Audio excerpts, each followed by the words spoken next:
T shirt নিয়ে business করতে চাইলে আপনার থেকে এই ৩টা বিষয় নিয়ে সতর্ক থাকতে হবে। আজকে আমি জুমার নামাজ পড়তে যাবো জমিদুল ফালাহ মসজিদে। দেখতে দেখতে জমিদুল ফালাহ মসজিদ চলে এলো। সামনে হেঁটে দেখি যে বিশাল বড় একটা মসজিদ। যারা চট্টগ্রামে নামাজ পড়েন তারা জানেন এটা কত বড় মসজিদ জমিদুল ফালাহ। সামনে যাই দেখি যে ছোট ছোট উদ্যোক্তারা তাদের প্রোডাক্টগুলো প্রেজেন্ট করতেছে। আপনি যদি ছোট ব্যবসায়ী হয়ে থাকেন তাহলে আপনি এখানে এসে বিক্রি করতে পারেন, হিউজ পরিমাণে একটা প্রোডাক্ট বিক্রি করতে পারবেন। সামনে গিয়ে দেখি যে একজন ওষুধ বিক্রি করতেছে এবং মানুষের ভিড় করে দাঁড়িয়ে আছে। গিয়ে দেখলাম সে কি বিক্রি করতেছে সেগুলো শোনার জন্য। দেখুন, আপনারা শুনে দেখুন উনি কি বলতেছে। এই যে বাবা, চেহারা দেখা যায় প্রিন্সের মতো, দাঁতগুলা হয়ে গেছে তরমুজের বিচির মতো কালো।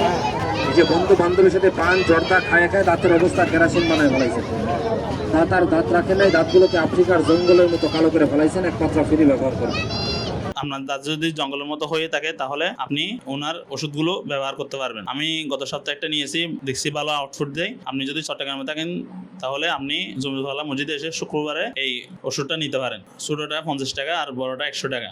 আর যদি আপনার নিজের বিজনেসের জন্য নিতে পারেন তাহলে 1 কেজি 1200 টাকা নিতে পারেন। একটা ভালো আউটপুট দেয়।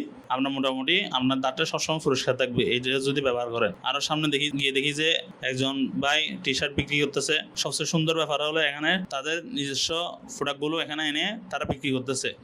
অনেকেই ছোটো ব্যবসা করতে চায় না, অনেকে মনে করে যে লাখ লাখ টাকা প্রোডাক্ট লাগে বিজনেস করার জন্য। আপনি যদি জমিদুল ফালাহ মসজিদে নামাজ পড়েন তাহলে বুঝতে পারবেন কত কম খরচে আপনি একজন উদ্যোক্তা হয়ে উঠতে পারেন। সামনে দেখি যে একজন ভাই টি শার্ট বিক্রি করতেছে, কিন্তু আশ্চর্য হলাম যে তার কোনো ফেস নাই, তার কোনো সোশ্যাল মিডিয়া কোনো প্ল্যাটফর্ম নাই যে সে অনলাইন বিক্রি করে। টি শার্ট নিয়ে বিজনেস করতে চাইলে আপনার থেকে এই 3টা বিষয় নিয়ে সতর্ক থাকতে হবে। এই 3টা বিষয় যদি ইনশিওর করতে না পারেন তাহলে আপনি এই বিজনেসে আসিয়েন না। 1 নম্বর হলো আপনার থেকে ক্যামেরার সামনে আসতে হবে। আপনি যদি ক্যামেরার সামনে না আসতে পারেন তাহলে এমন একজন মানুষকে সিলেক্ট করেন যিনি ক্যামেরার সামনে আসতে পারবে। আপনার থেকে এই প্রোডাক্ট নিয়ে ডেইলি ভিডিও আপলোড করতে হবে। দ্বিতীয় হলো আপনার একটা ওয়েল ডেকোরেট হোম থাকতে হবে অথবা দোকান থাকতে হবে যাতে কাস্টমার আপনার বিজনেসকে ট্রাস্ট করতে পারে। তৃতীয়টা, ভিডিও শেষে আমি আপনাদের সাথে শেয়ার করব। আমি নামাজ পড়তে চলে যাই। মসজিদের মধ্যে আজকে এলান করছে যে ধর্মমন্ত্রী অসুস্থ, তাকে মেডিকেল ভর্তি করা হয়, সে যেন সুস্থ হয়ে যায়। তার জন্য সবাই দোয়া করবেন। সাথে আমাদের বিল্ডিংয়ে ম্যানেজার হঠাৎ স্ট্রোক করে মারা গেছে, তার জন্য দোয়া করবেন। নামাজ শেষ করে মসজিদ থেকে বের হলাম। সামনে দেখলাম যে রেডিসন ব্যুরো। তারপর নিচে চলে আসলাম। মসজিদ থেকে নিচে চলে আসার পর মসজিদের পিছনে চলে গেলাম। মসজিদের পিছনে এসে দেখি যে অনেকে কাপড় বিক্রি করতেছে। আপনি মসজিদের সামনে গেলে খাবার নিয়ে দোকান পাবেন, অনেক ছোটো ছোটো দোকান পাবেন। আর মসজিদের পিছনে আসলে আপনি ক্লথ রিলেটেড অনেকগুলো ছোটো ছোটো উদ্যোক্তাদেরকে পাবেন। তারা এখানে কম দামে প্রোডাক্ট সেল করতেছে মাত্র 100 টাকায়। দেখেন, তারা মাত্র 100 টাকায় তাদের পাঞ্জাবিগুলো প্রেজেন্ট করতেছে, কিন্তু তারা একটা যে মারাত্মক ভুল করতেছে সেটা তারা বুঝতেছে না।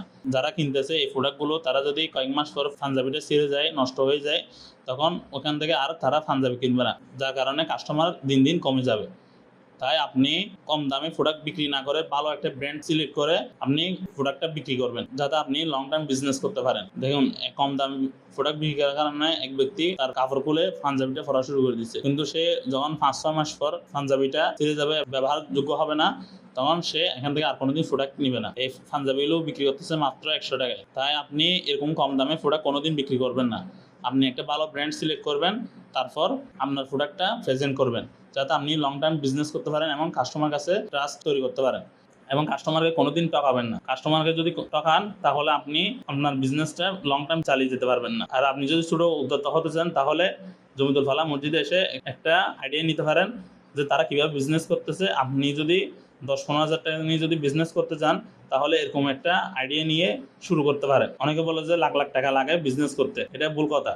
আপনি যদি 10-15 হাজার টাকা নিয়ে প্রোডাক্ট কালেক্ট করে বিভিন্ন স্থানে গিয়ে যদি বসতে পারেন, অথবা একটা পেজ খুলে যদি অর্গানিক কন্টেন্ট দেন, তাহলে আপনি একটা হিউজ পরিমাণ প্রোডাক্ট বিক্রি করতে পারেন।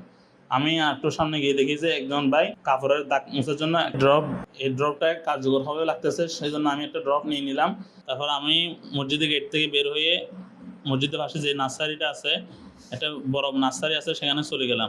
এখানে অনেক সুন্দর সুন্দর গাছ আছে। আপনি যদি চিটাগাঙে থাকেন তাহলে আপনি এই নার্সারিতে এসে ভিজিট করে যেতে পারেন।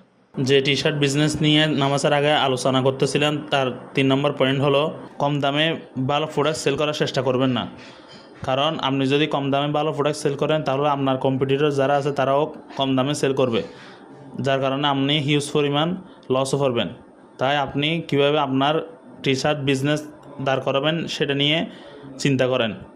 বিভিন্ন মার্কেটারের বই আছে, বিভিন্ন ভিডিও আছে, এগুলো দেখেন যাতে আপনি আপনার টি শার্টের ব্র্যান্ড দাঁড় করাতে পারেন এবং আপনি হিউজ পরিমাণ সেল করতে পারবেন এবং মার্কেটে টিকে থাকতে পারবেন। আপনি যদি কম দামে ভালো টি শার্ট দেন কাস্টমারকে, তাহলে আপনার কম্পিটিটর যারা আছে তারা কম দামে সেল করবে, আপনারটা বিক্রি হবে না। যেই অ্যামাউন্টটা আপনি টি শার্ট থেকে প্রফিট করতে চাইছিলেন সেটা আর প্রফিট করতে পারবেন না, আপনার লসে আপনার টি শার্টটা বিক্রি করতে হবে। কারণ আপনার কম্পিটিটর যারা আছে তারা অনেক হিউজ পরিমাণ প্রোডাক্ট সোর্স করে কালেক্ট করে।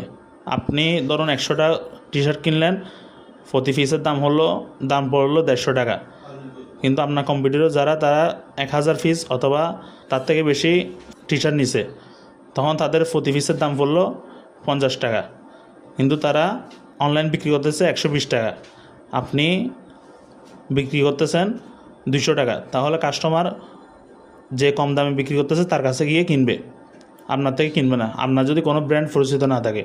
তাই আপনি আপনার টি শার্টের ব্র্যান্ড তৈরি করুন, টি শার্টের কোয়ালিটি কীভাবে ভালো করা যায় সেটার দিকে ফোকাস করুন, তাহলে আপনি হিউজ পরিমাণ সেল করতে পারবেন এবং আপনি মার্কেটের মধ্যে টিকে থাকতে পারবেন।